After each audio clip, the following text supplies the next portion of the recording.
This just in, White House Press Secretary Karine Jean-Pierre said President Biden is not ruling out a possible commutation, though she said she has not spoken to him. She said he has ruled out a pardon, but on the issue of commutation, the answer was a little bit different. Listen to what she had to say. You're not ruling out that he would commute the sentence. What I'm saying is that the president, I have not spoken to the president about this, and what I'm saying is he was asked about a pardon. He was asked about the trial specifically, and he answered it very clearly, very forthright. As we know, the sentencing hasn't even been scheduled yet. I don't have anything beyond what the president said. He's been very clear about this. You know, Bill, just reading between the lines here, and again, this is just conjecture, but she said she hasn't spoken to the president. She said she has nothing new on a commutation. I think it's fair to say she didn't rule it out because she didn't. But this could very easily just be a case of not having spoken to the principal, her boss, the president. You know, I really think, like, we're going to get 5 months of twists and turns. And we're all going to have national vertigo before this thing is over, right? And I think we're going to get, like, drips and drabs of this stuff, and it's going to take us in different directions. Here's one thing I was a little confounded with earlier today with on America's News with Dan and me. I don't know what it means, but no juror in the Trump trial has talked. No juror in the Trump trial has even been identified. No one's even given a comment, not even off the record. Yes. That is interesting. And yesterday, I mean, I think the jurors reacted the way normally jurors react. They said we looked at the evidence and we found him guilty, and that's what we decided. The one juror said politics played no part in whatsoever. Think about this. A year ago, you know law, right? David Weiss was involved in August of last year, right? A year ago, Hunter Biden had a probation deal, and he walked away from it. And a year ago, Hunter Biden apparently had a deal, at least on paper, that would give him immunity from any further prosecution. The whole thing just blew up in front of that judge, no Rika. And now you get a guilty thing on the gun, and you're going to have the tax evasion case go to court in Los Angeles in early September. And the addiction issues were rather pronounced, I thought, publicly in this trial. I think a lot of Americans can relate to that, understand, have a level of sympathy for it.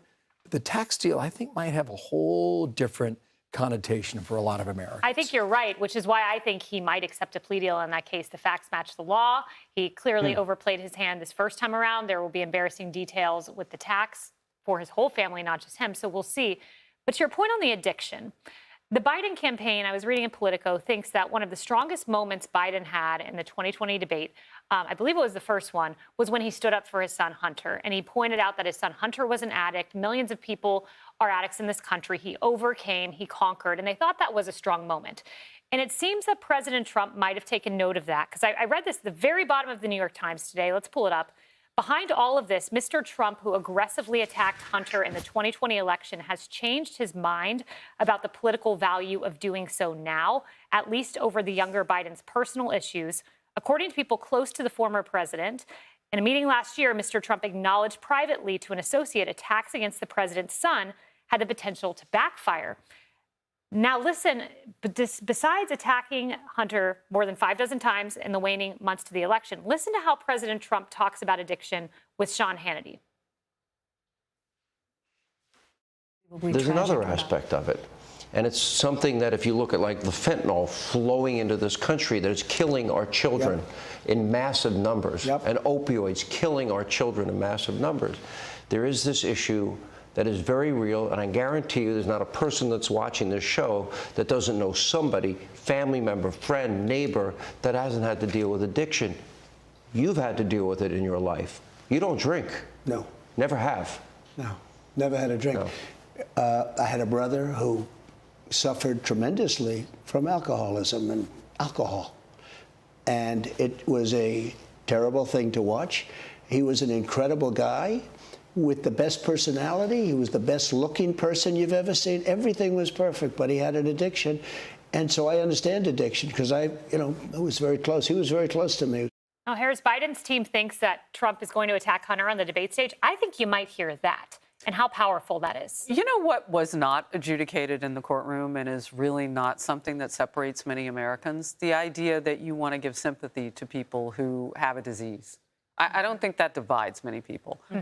But you know what else is also true? And these two things are simultaneously true. Not everybody commits a crime who's an addict. And the president promised no one is above the law. Including, I would imagine, since his son is a someone, it would be his son. If you commute and wipe away the sentence time potentially for his son, because it's not a pardon, it's a commutation. If you fix it for Hunter, you're going to fix it for every other addict out there who went to jail, who was using drugs for whatever crimes that they committed outside of violent crime, of course. Is that his son obtaining a weapon in the state in which we know he was from the witnesses in the case, including ex-girlfriends, one of whom went through his truck and found the gun and tried to hide it from the public unsuccessfully? You honestly think in that situation, the president can stand on firm ground and say, I'm going to fix it for Hunter, but I'm not fixing it for anybody else? I think it hurts him politically. He ought to keep his mouth shut, and he ought to act like he trusts the justice system, which 48 hours ago he did. Yeah, there's another element to this, and it's the distraction element. Going back to last year, there are articles saying aides fear that Biden would be distracted by the Hunter legal battles, distracted from the 2024 election. Katie Rogers from the New York Times was on CNN last night. I want you to listen specifically to her reporting on this distraction vis-a-vis a war that's going on in Israel. More than anything else, he wakes up, if he's briefed by aides on Gaza, the next immediate thing is about his son, or he is constantly in contact with his son. They speak at least once a day. So this is something that is going to add more weight to the president's mindset. He's already been quite worried about these legal problems never having an end for his son, and this just adds to that. Emily, she says he goes into briefings about Israel and the war in Gaza and comes out and asks about Hunter. So this is a president who clearly has a personal matter on his mind. Yeah, I mean, just this hour, we have hundreds of rockets being fired by Hezbollah into northern Israel, thanks to Trey Yank's amazing reporting on that. I wonder at this hour, yes, what the president's thoughts are consumed by. To me, it's another hallmark of the just colossal selfishness that is Hunter Biden. He didn't end any of this early enough. The president, in this regard that we're talking about, he's a father. It's natural to be consumed by worry for a child of yours, of course, so I get that. I appreciate your point so much. The distinction is so obvious. The punishment, the criminal retribution, the accountability is not for an addict. It's for criminal behavior that this person engaged in. Many of us who know all of the people who have suffered from addictions and the like, well, pretty sure we probably saw them being held accountable for any criminal behavior. It doesn't matter if they intended. There's no such thing as a victimless crime, and it's such a childish argument when people make that about drug use, because you are thus participating in a huge machination that includes cartels, that then increases human smuggling, that increases violence on the streets and currency being used as drugs. There's no such thing as victimless or woe is me or this or some type of separate empathy or compassionate state that we hold. That is unrelated from the accountability that Hunter had occur yesterday. That is, we know the vast majority of incarcerated federal prisoners, by the way, are subjected to two. Drug offenses, number one, firearm offenses, number two. Hunter Biden, welcome. Peter. I think that when you look at what we've seen over the last 4 years, the laptop was disappeared when it was the October surprise, but we've watched his life unravel before our eyes. There is a massive amount of sympathy, and parents across the country are going to go, you know what? If I were Joe Biden, I'd consider it. Yeah, and I think that's why you're going to hear President Trump strike an empathetic tone on the debate stage. And I think it's going to be very, very powerful.